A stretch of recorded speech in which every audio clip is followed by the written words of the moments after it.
What's going on, everyone? True Techno Gamer back at it, and here we are. I know it's been a while, but we got to do it. So, Switch 2 is a thing. Nintendo's next generation console of sorts is a thing. Tons of information. They did how many, Nintendo Directs? I can't even count. Lots out there. I'll give you guys just my overall takeaway and my own impressions. I think you might find it interesting. Stay tuned.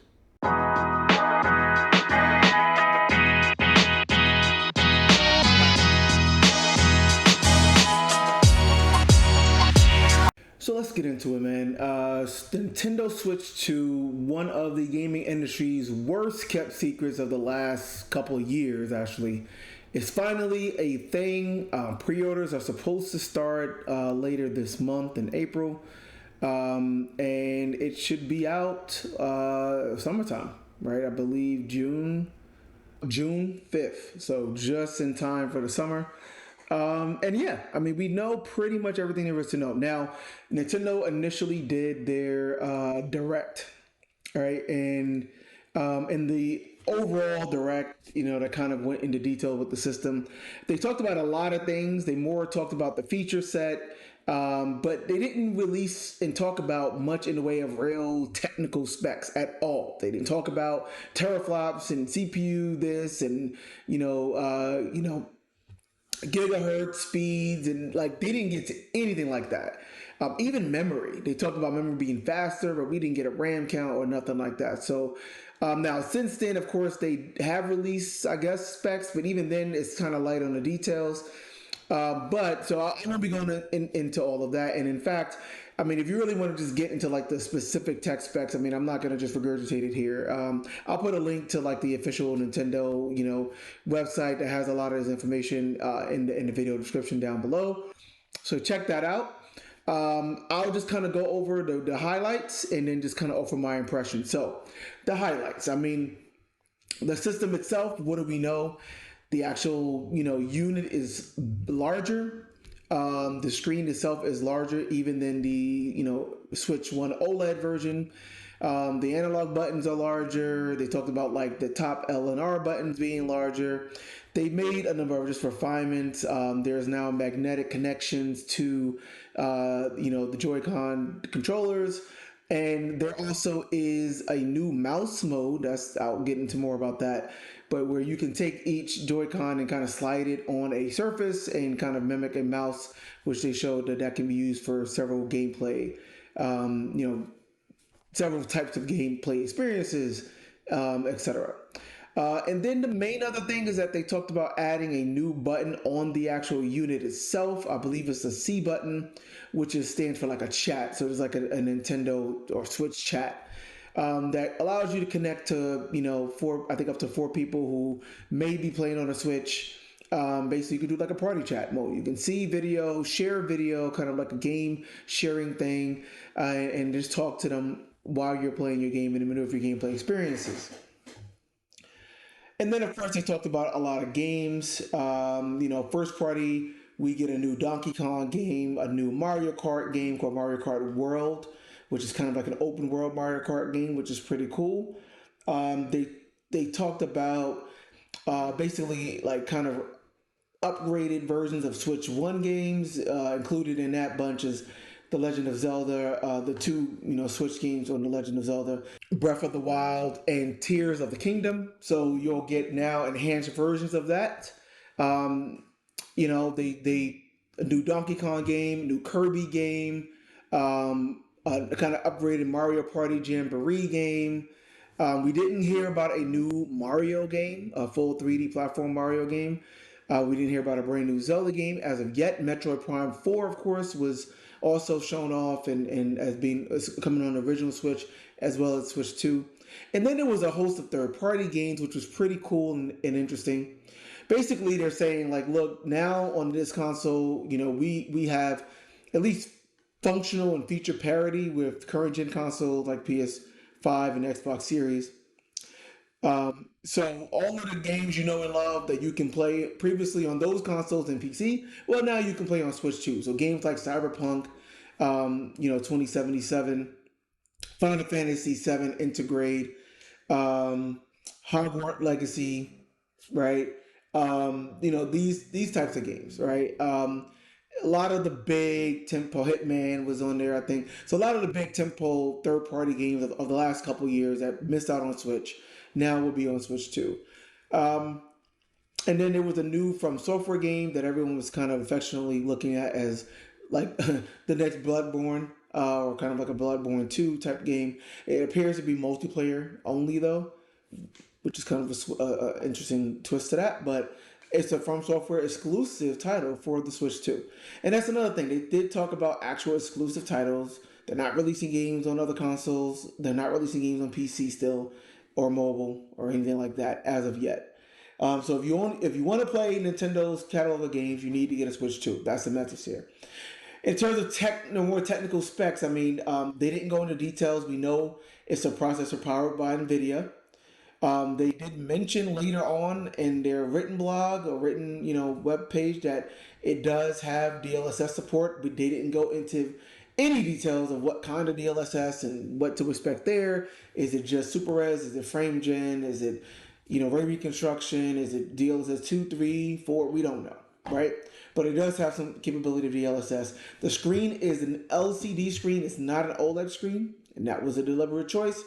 And it does have HDR support. It does have 120 FPS support, both in the docked mode and on the handheld mode, which is cool. So handheld is 1080p 120, and then dock can go up to 4K 120.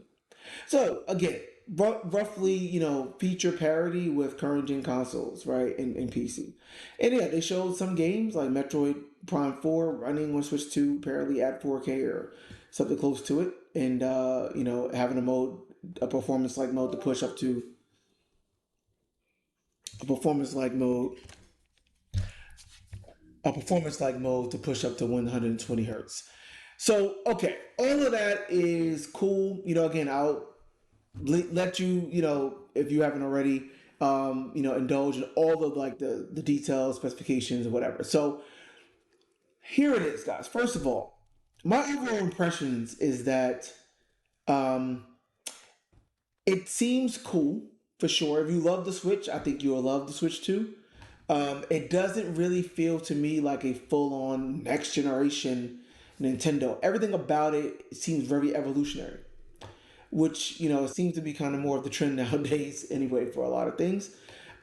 It's a bigger screen, right? But like I said, it's still LCD. Yes, it can push higher frame rates, push higher resolutions. Technically, buttons are generally the same. The layout is generally the same. The overall design and form factor is still generally the same.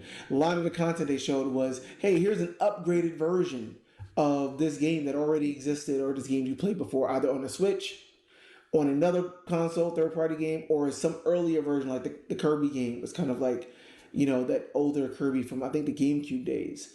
They even talked about that. They have like a GameCube Classics thing now where you can go and play GameCube games, right? That didn't exist apparently on their Nintendo Classics store or whatever. Um, so it's still a Switch, right? And now mind you, the first Switch came out 8 years ago, right? So it's been a while. This has been a really long generation for Nintendo, and in that time, you know, they haven't reinvented the wheel. They haven't come up with something I would say is really novel. It's more of an evolutionary switch, and that's not necessarily a bad thing. But I'm just right. It's an evolutionary switch. Now, keep in mind that as I talk about my impressions, this is who you're dealing with. First of all, I'm someone who has not owned a Nintendo system by my own accord, at least, since the Super NES back in the early 90s. I've played a lot of other, Nintendo systems along the way from friends and people that had it. But I'm also someone who likes to buy one console per generation that I can really invest in that ecosystem and everything that that console has to offer, games and social features nowadays, or whatever it is, other technologies, just really absorb it. And I picked that one out. That's pretty easy to do nowadays because again, like PlayStation, Xbox are almost identical. They're so close, and the main differentiators to me are on the PlayStation side of the hardware side. So hardware and I'll say system software level. So but they're pretty easy. Like, you get either one, you're pretty much right getting the same thing. Whereas, back in the day, that did not used to be the case. So the last time I had multiple systems was having a Genesis and a Super Nintendo.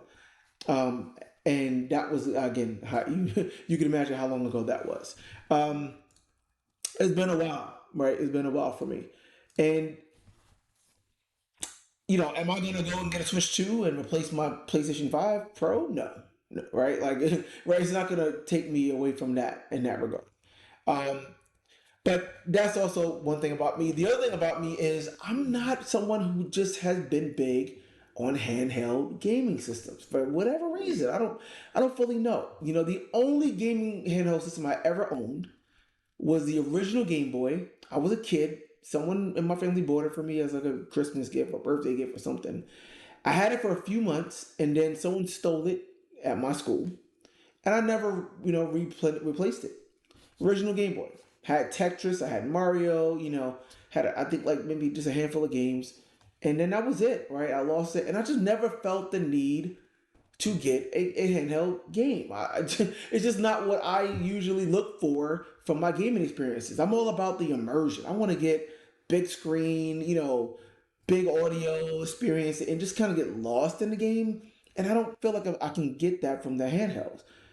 I haven't had handheld system since I was 8 years old. I mean, it's just not something that's on top of mind for me.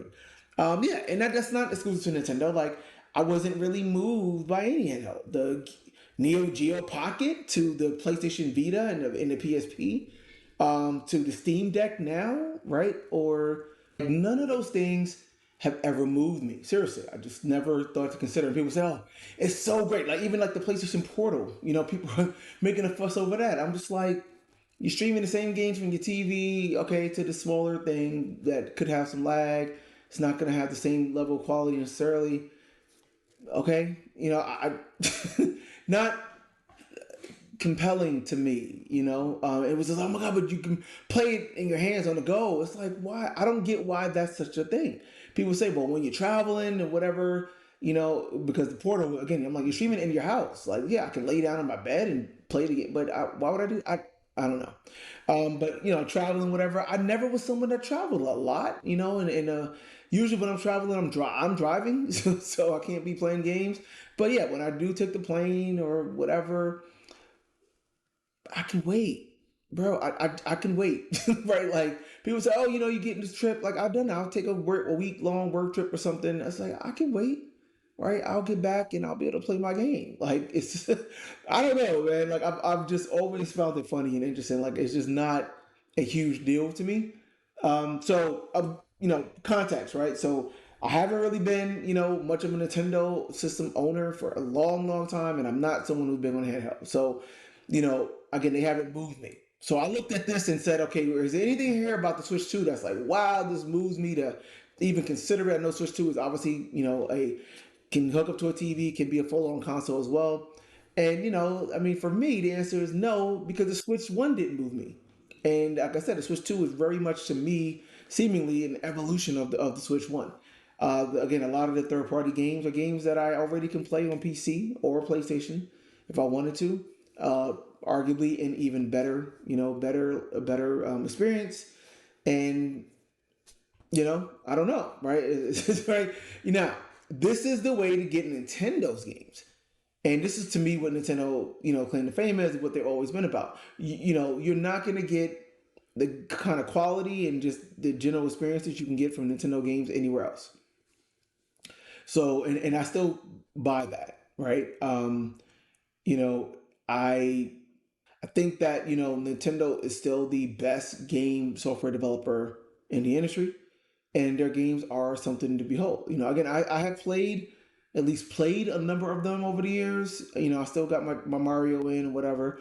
And I just recently, just this past Christmas, bought my son, 7-year-old son, a Switch. His first kind of game system. And I didn't know much about the Switch honestly before that. Hadn't really played it much.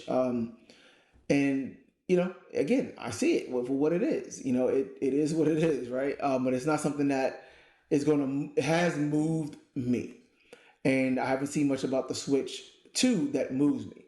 You look at the features. Again, most of the physical features are just bigger, bigger, bigger, bigger, bigger this, bigger that. Okay. The chat, again, that's something that the Switch One lacked, which I think meant that it was pretty far behind the curve.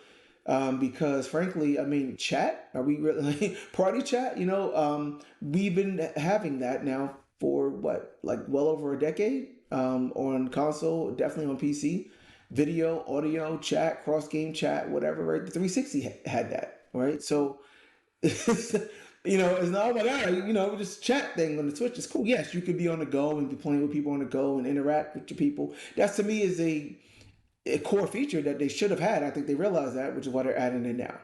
But it's not like a game changing feature, in my opinion. Um, that's one of their big things. The mouse control thing, I was kind of confused on that. One of the biggest use cases for the Switch is handheld mode, right? You're on a plane, on a train, right? Wherever, having it like this. So when you're playing it like this, you obviously can't really use the mouse controls.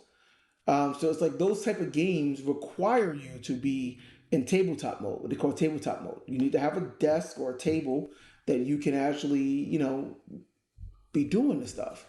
Um, I don't know, right? Like it's not a very not something. Oh my god, I felt like I needed that in my gaming, or even my Switch gaming. And it kind of, is a limited use case within the context of what the Switch Two is really going to be used for. So, again, cool, I guess. We'll see, what games kind of can use it, but not a very, interesting or um, game changing at all type feature in my mind. But that's another new thing, at least, they're bringing to the table here. Um, so yeah, I mean, there's some things that's to me confusing about it. But overall, the hardware and the overall like system stuff that they showed didn't really move me, right? The games do, right? I mean, I think they have a really compelling lineup of first and third party games. They have a lot of great third party support now. There's even rumors now, like for example, that Assassin's Creed Shadows is coming to Switch 2, which would make sense. It can be done.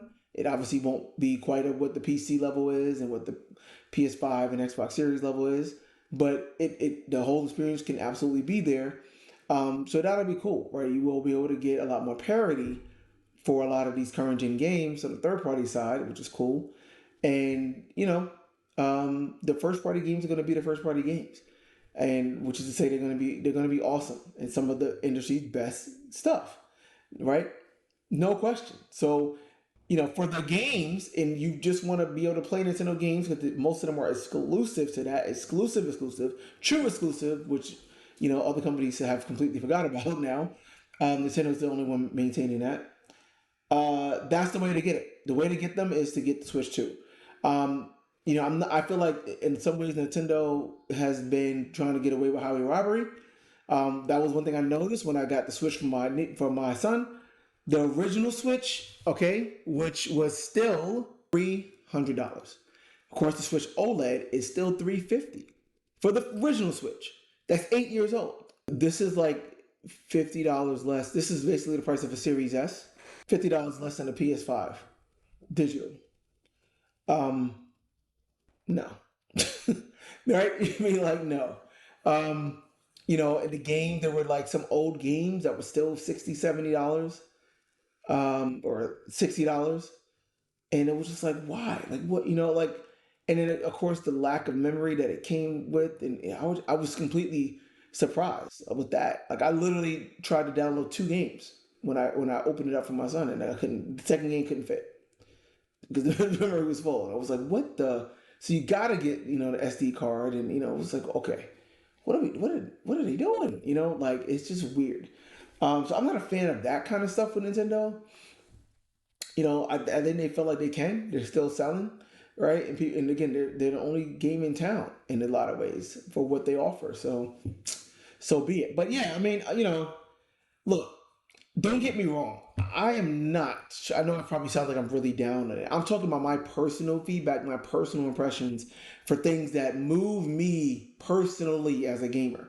I am in no way wishing Nintendo to fail here at all. I really mean that. Like, Now, I understand and I respect and I value Nintendo's place in gaming, their legacy, their history, of course. But even now, today, we need Nintendo.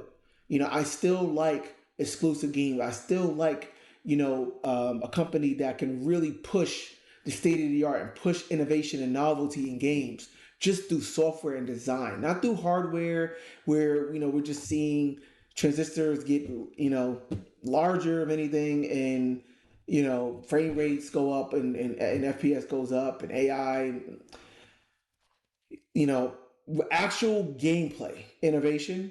Nintendo is still the best at that, and I applaud them for that. I value that. I think, again, more than ever, we need Nintendo in this industry. So I'm not, which I really do hope, and I believe, based on the Switch One, that the Switch Two will be a massive success, and it's coming in a weird time. 8 years, with the Switch, PC gaming being in a very different place, and kind of, in a lot of ways taking over, I would say, in a lot of ways. And then, of course, with the global environment, economy, political environment, the tariffs, the pricing, that actually delayed the pre-orders for the Switch because of the tariffs. So there's a lot, that is at play in terms of what this launch could look like. But I really do wish and hope and believe that the Switch 2 will be a massive success. I believe that it needs to be. I want it to be. I am rooting for Nintendo, honestly.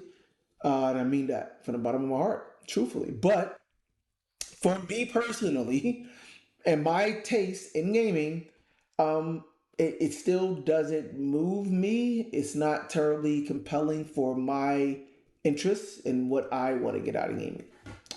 From the technology standpoint, the actual system standpoint, hardware and software. It's just like the system software, I mean, right? It's just like, again, a lot of the features are just, you know, things that we have had for years, and it's kind of late to the game. A lot of the software looks great, looks compelling. That's really the key here. But the hardware, again, if you love the Switch, it is a nice bump up from the Switch. Don't get me wrong, from the Switch One, in terms of technology, resolution, and frame rates, and all that good stuff. Um, but it seems very evolutionary in that regard. The Wii was a revolution, when it came out. It did some things that just nothing else can do. The N64 was a revolution when it came out. I would say, even though it came out late, especially if it had to come out on time, it would have been like, whoa. But at the time, for what it offered, that was a revolution. And the Switch, I would say, was a revolutionary thing at the time. It doesn't take huge specs and hardware to be a revolution, by the way.